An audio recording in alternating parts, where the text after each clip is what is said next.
Akashvani Siaha kan program hi medium wave meter zahni pahni point pahni kilohertz thongkhat zali somriat panga ale FM zakhat point pakhat megahertz tangi phuan ase nihin kan chan avoi ni na ka chun zone hla kan ngai la le tu zani zone hla kan ngai dinga hin announcer choice kan ngai chan asile announcer choice hi kan ma announcer la i hla kan du mi le tha kan ti mi kan thim nak chan ase tu zani announcer choice kan ngai dinga chun es del dai lova le sang ngak i do ngai ngai zun hla an sak mi kan ngai la mai bi ki kan ngai dinga chun vel hle thiam ti hla kan ngai la hi hla hi asa tu ni hin athiam ngai ngai le a hla thu ni a tha phone hi hla tu i angai tu na zong ni hin vel hle thiam dernak an ka arak tong tu zong nan ve kho hi hla hi zong hi asa tu ni hin asa nal ngai ngai le arak ton wang masinga a hla thu na a that tuk ruanga masi keima kalung thina chunin a tha ka ti tuk mi ase tua ngai tua na usi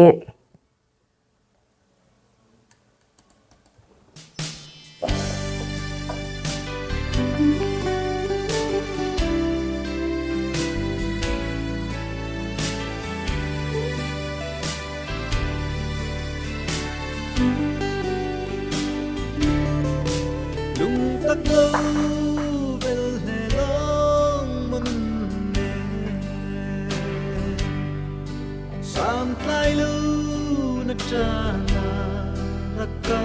kam ini zi ka lung oi te lung khitum ka ken chang ya gai ôm mây lâu bao ta lâu mò cất chua chân ai cho sao nhớ lại tin tin vào ý tu riêng yang giàu đắng có vai lại có vai lại giữa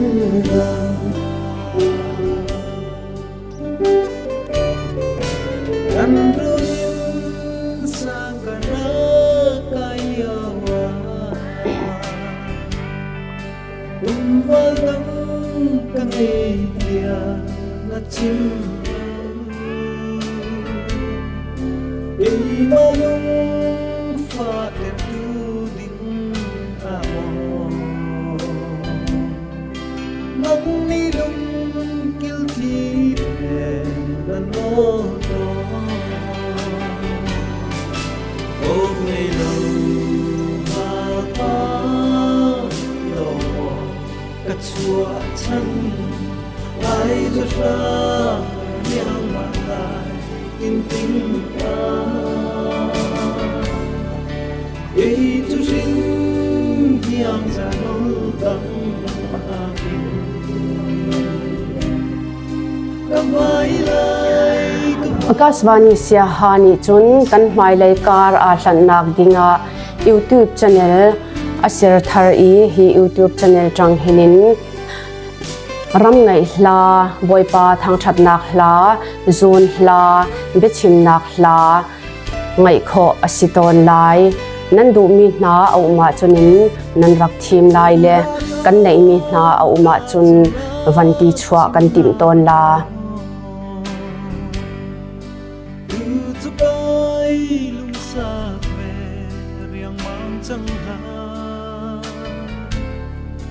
cây chuan chim chỉ liêu và tê vai câu mình có giá ta kịp tu ôm mây lâu và ta cả chùa chân ai rồi ra miang mà lại tin tin ta ấy chú xin miang ra nó đắng à kia cả vai lại cả vai đi xin nhà vai câu đi có giá cả ít tươi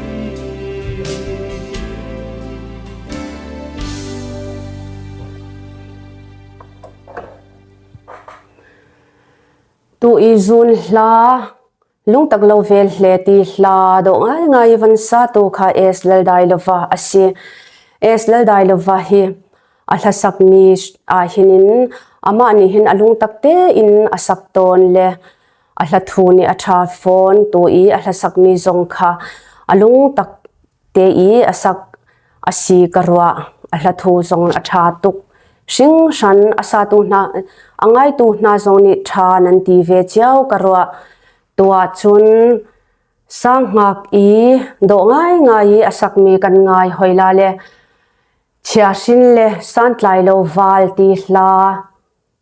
sang ngak I asak mi kan ngai hoila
Akashvani Siaha ni chun YouTube channel kan tua share I hi kan YouTube channel hi an kan like an kan share comment an kan pe chau dingin kanin nol na nan ro anak na cheu du mi na nan na ya chunin comment na kal tlangi nan kan chim dingin kanin nol na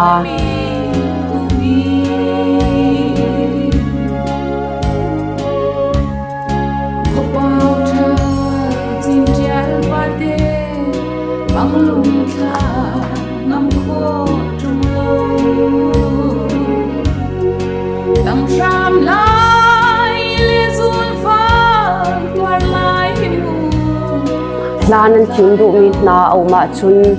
comment le ya van chim ulo kan le mi na au ma chunin chia kan van tim la Jin ji ji ai tuan har tu ka leking jiang se ni le le va lu mi ni phai len o pi phai za tia rung hun se rem su mi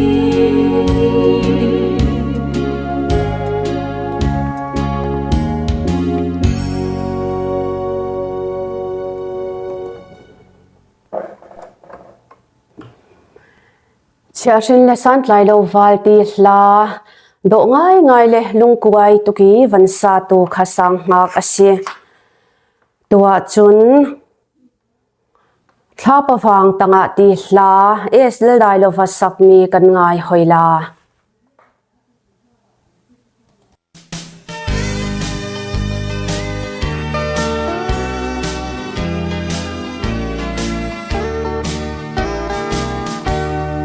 gian chim thla vang tanga đi lòng mô li lên tua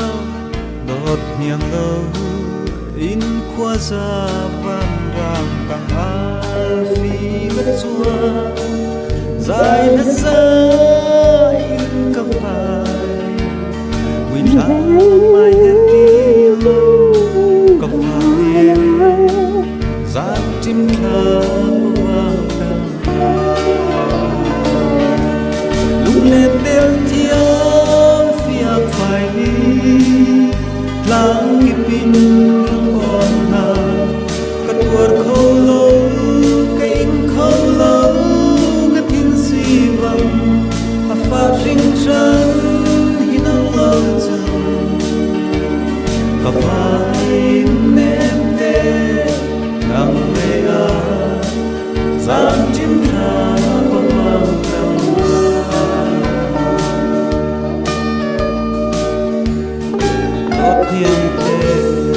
tốt niang ke nang vangin ka trao to leng le lung se her in san jing tha pawang tanga nem du hin lo in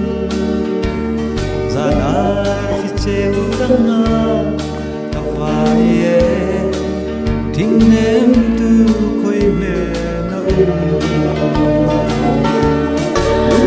hi channel kaltlang hin pathian faknak hla zun hla ram ngai hla bechim nak le lai mara marhol in ngai kho asiton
Akashvani Siaha tangi zun hla zan thla pawang tanga ti hla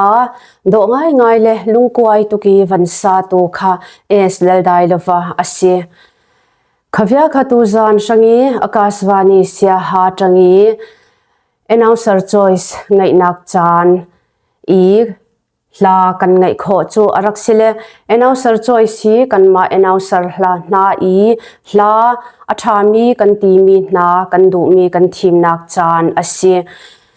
angai tu na zoni thanin TV chiao karwa kan program hi medium wave matters ni pani point pani kilohertz thongkhat zali somriat panga ale FM zakhat point pakhat megahertz tangi phuan asi tuahin suimilam pasari asideng mangle lai chan chu khavya kha kan man kho araksile Akashvani Siaha ni chun kan program mai le kar hlan nak le mi zakip ni an kan zo kho nak cha ati in YouTube channel Akashvani CRS Siaha tua share asi hi kan YouTube channel hi nan kan like share comment chiao dingin kanin nol na khavya khatu zan sangi chan kan man kho chu asi kan chan an kan ngai ton tu vialte nandi lakin lom lunglom bia kachim bye bye